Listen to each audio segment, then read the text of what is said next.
get an idea of what it looks like.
Hi, everybody.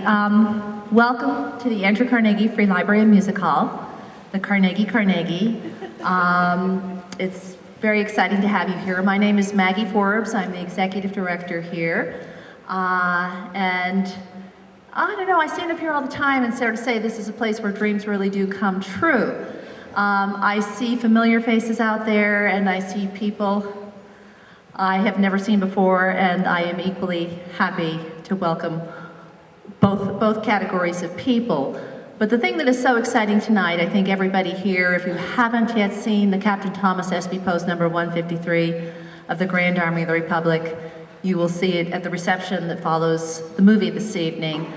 Just a quick sneak peek tonight, not the full tour, but we have this extraordinary national treasure upstairs, and programs like this movie, this Pittsburgh premiere movie that we're about to see, or something that we have understood, that the Library and Music Hall will become a venue for Civil War enthusiasts, Civil War scholars, Civil War programming. And one of the things that you have to do tonight is go forth and tell that many more people. We enjoy some rather extraordinary publicity, but we hear all the time, I had no idea that this was here. So we're working on changing that.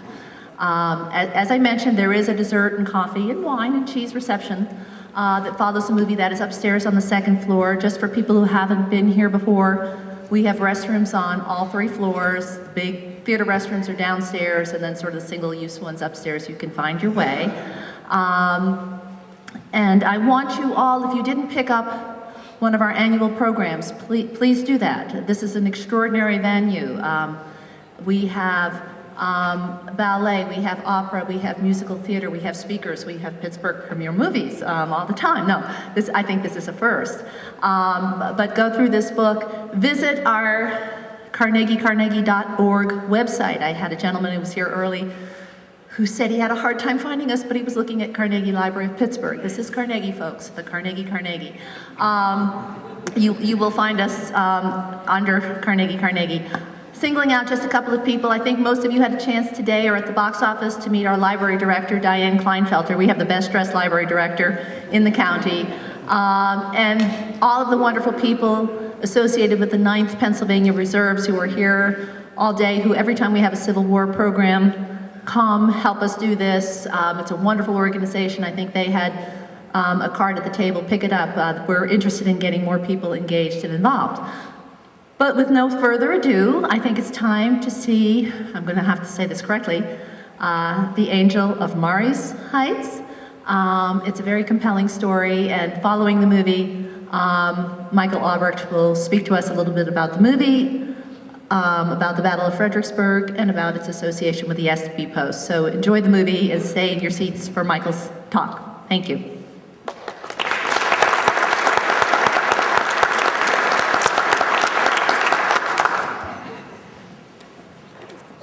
I am so glad tonight that we have Michael Albrecht with us.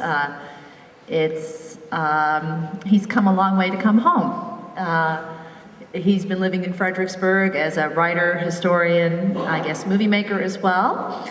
And for the last many years, but he was born and raised in Green Tree, not too far away, and he did not know about the Carnegie. Graduated from Keystone Oaks High School and attended in the Art Institute of Pittsburgh. He's written 7 books to date. I guess he's going to keep going. I think he should, including The Historical Churches of Fredericksburg and The Civil War in Spotsylvania.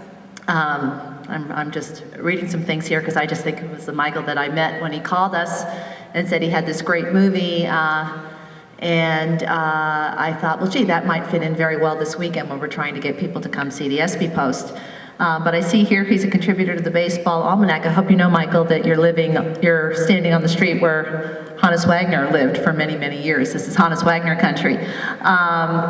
So I'm delighted to have him come here and talk a little bit about the process of making the movie, what it means to him, and tying it into the ESPY Post here tonight. Michael?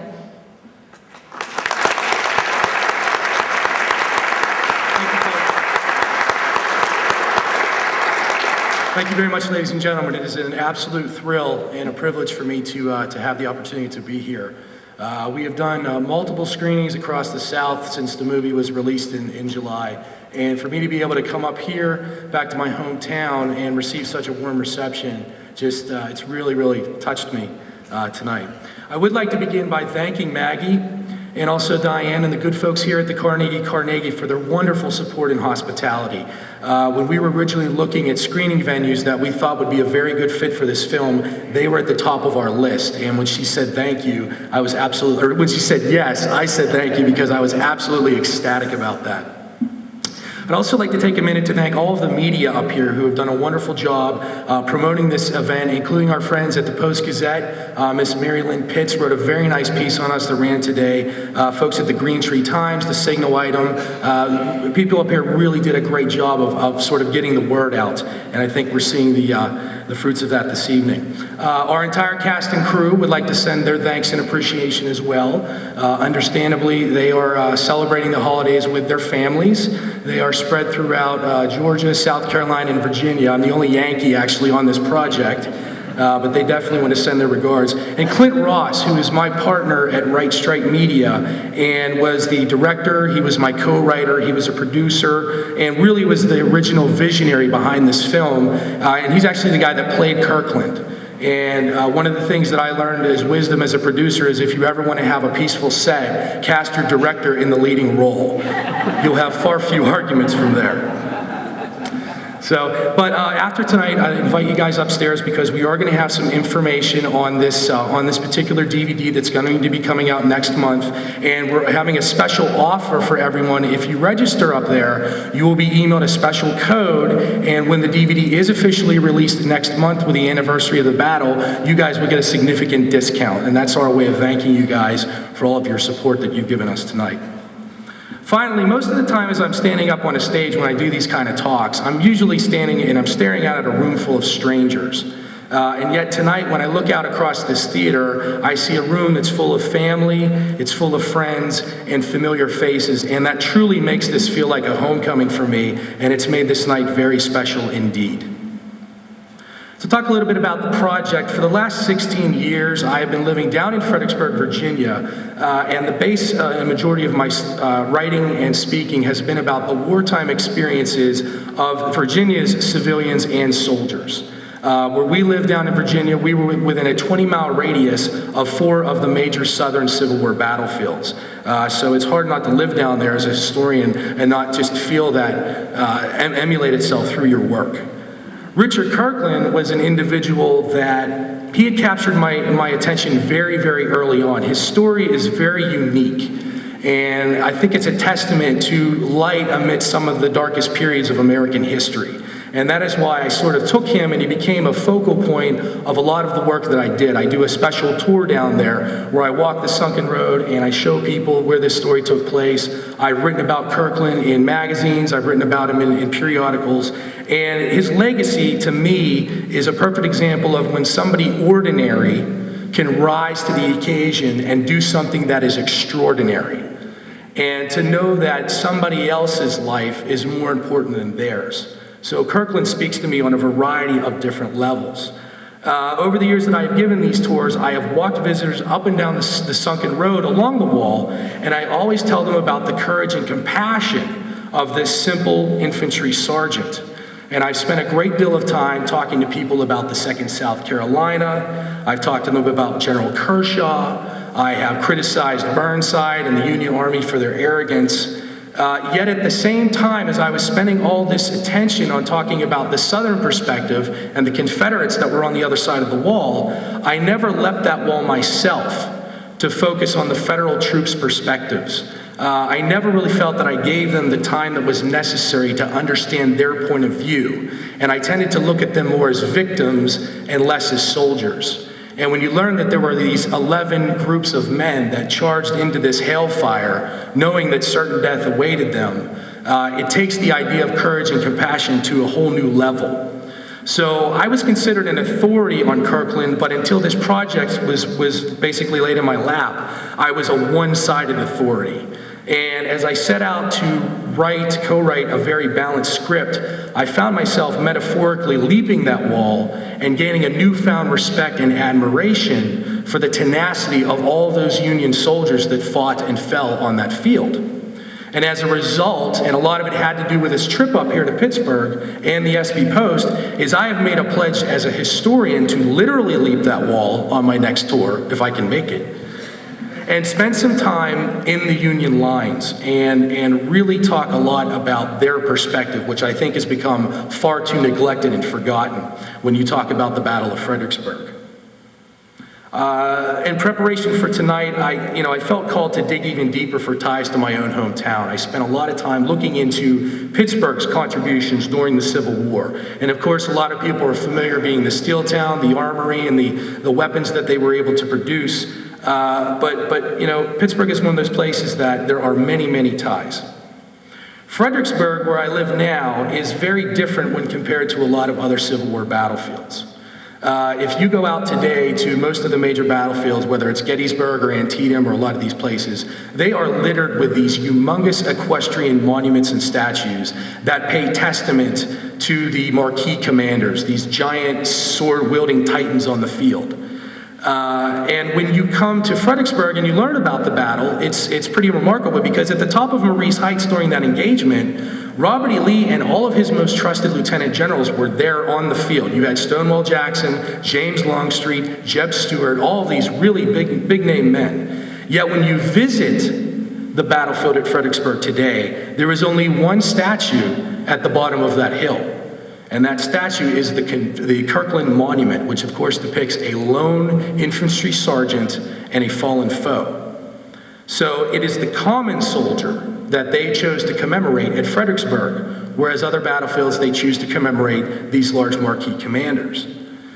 In my idea, this makes this story even more fitting because it is those simple infantrymen are the ones who spilled blood and endured the suffering of one of the most horrific engagements of the entire Civil War. And Kirkland's story and Kirkland's monument is sort of a way of freezing that in time.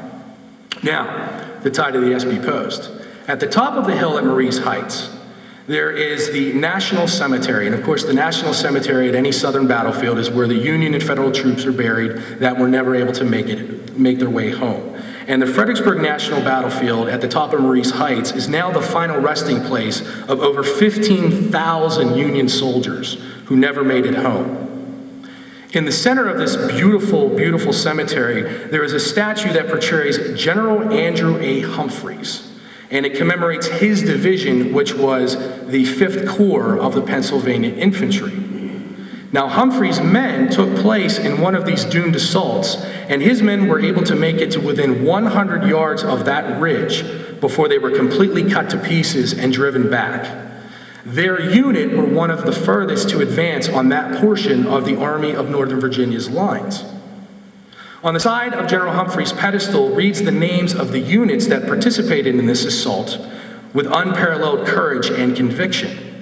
Included on this list is the 123rd Volunteer Regiment of the Pennsylvania, who were mustered right here out of Allegheny County. And many of these men had ties to Pittsburgh, either as residents or through family and relative relations. We know that 3 to 4 of these gentlemen were veterans who survived the war and were members of the SB Post here. So there were actually people who were in this building that participated in the Battle of Fredericksburg, where Kirkland's Act took place. And one of these gentlemen that was a member, he did a very nice job of writing a memoir that talked about his experiences at the Battle of Fredericksburg and the carnage that he had witnessed. And I'd just like to read a piece of that tonight, because I think it really puts their perspective in place. He wrote, "On the following day the battle opened, and at 3 p.m., after the corps of Hancock and French had been checked and terribly slaughtered, Humphreys' division, our division, was ordered in. It was a forlorn hope, but gallantly it went forward and charged again and again and again into those deadly, impregnable heights. What brave men dare do they did, but it was all in vain. No human power could stand against the firestorm that swept that fatal ground. The 123rd occupied a position in the line with its right reaching nearly to the pike and bore manfully its part in the battle, suffering grievous death and grievous destruction. Lieutenant James R. Coulter was among them killed, and Captain Daniel Boisel and Lieutenant George Dilworth among those who were mortally wounded and unable to be evacuated from the field. The entire loss to my unit was 21 killed and 131 souls wounded. All night long we lay in position, and through the weary hours of the following day, exposed to the constant fire of the enemy pickets and sharpshooters, until at 9 at night, when it was finally ordered to retire." Now, I think as a historian, it's very well that we have these words today, as well as the words of thousands of other soldiers who fought in this battle to preserve its history. And in the same way, I think it's very well that we have places like the SB Post here at the Carnegie, which allow visitors to literally immerse themselves in the legacies of their forefathers. The SB Post truly is a national treasure, and it is made even more special by the fact that it was the veterans themselves who established and filled it. This room truly represents the Grand Army of the Republic. It represents how they wanted to remember themselves, it remembers how they want us to remember them, and it is how they want to be remembered in turn by future generations. So this room is very much more than just a museum. It is literally a doorway to our past, just like the battlefields in Fredericksburg. And we have a responsibility, both in the North and the South, to see that places like this are able to be protected and allowed to prosper. Next year in our country, our nation will begin to commemorate the 150th anniversary of the Civil War. This sesquicentennial will last for the next 4 years and be filled with hundreds and hundreds of ceremonies and events that will pay homage to the participants in this conflict. As a native Northerner, now a transplanted Southerner, I hope that we all leap that wall which divided our ancestors and celebrate the reunification of our country that could only truly come through such a war. As a historian, I hope that we never forget that there are 2 soldiers adorning Felix de Weldon's monument in Fredericksburg, personifying the courage and sacrifice of the common soldier. One is in blue and one is in gray. As a native Pittsburgher, I pray that we all remember the boys of the 123rd, those who sleep now beneath the fields of Fredericksburg, as well as those who made it home and established the SB Post here at the Carnegie. Let us all work together, respecting both sides of this conflict, to see that their stories will be preserved and presented for future generations. Let us join together to keep the story of these men alive so that our children and their children can gain a deeper understanding of where we come from and what it truly means to be an American. Thank you.